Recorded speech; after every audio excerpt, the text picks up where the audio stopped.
So, in the words of Dr. Lena Rodriguez, too much news and not enough gossip.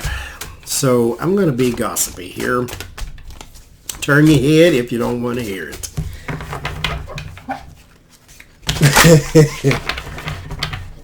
The Hillsong Church, now mind you, turn your head if you don't want to hear it means. Once you turn your head, you hear it better. That's what that's what that means.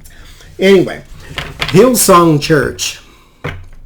I did a small reading on the pastor being fired because he had marital indiscretions, which, you know, like I said, I wouldn't have fired. I mean, hell, ain't none of y'all perfect. So, you know, let him do what the rest of them do. He comes back, he cries, and oh my God, and da-da-da-da-da. And next thing you know, y'all don't talk about it no more.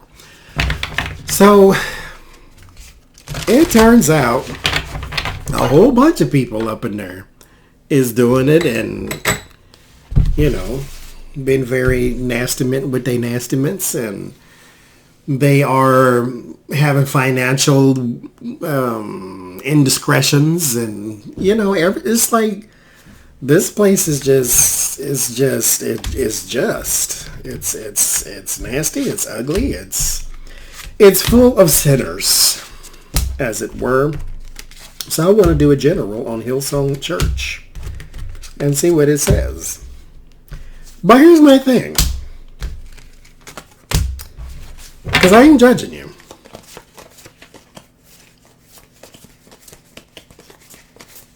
Now, interestingly enough, religious people who see this judge the heck out of me. Because, you know, I'm using my devil cards. But, you know. But Hillsong Church, I'm not judging you.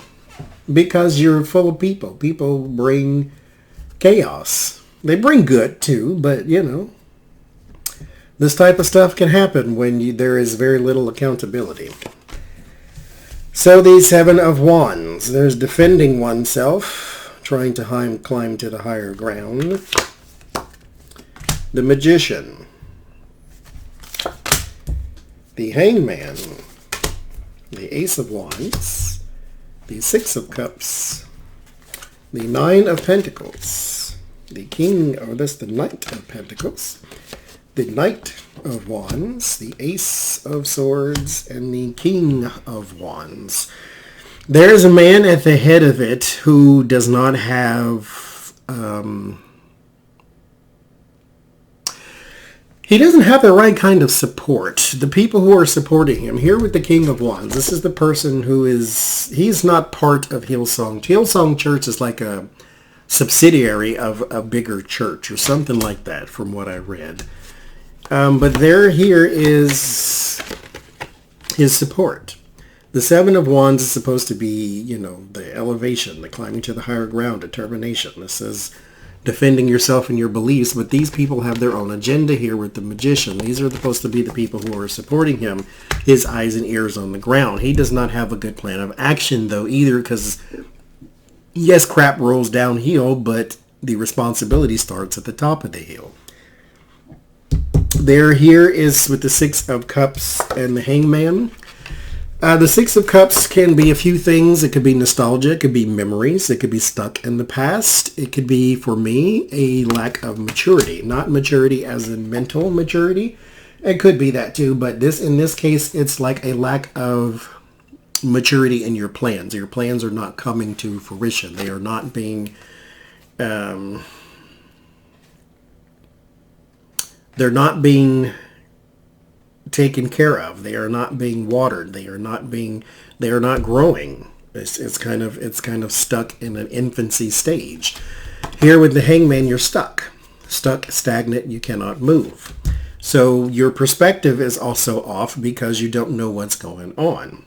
Here with the Six of Cups too, there's some naivety or some blind to the things. Now there is going to be a personal action here with the Ace of Wands, but someone who is worth a lot of money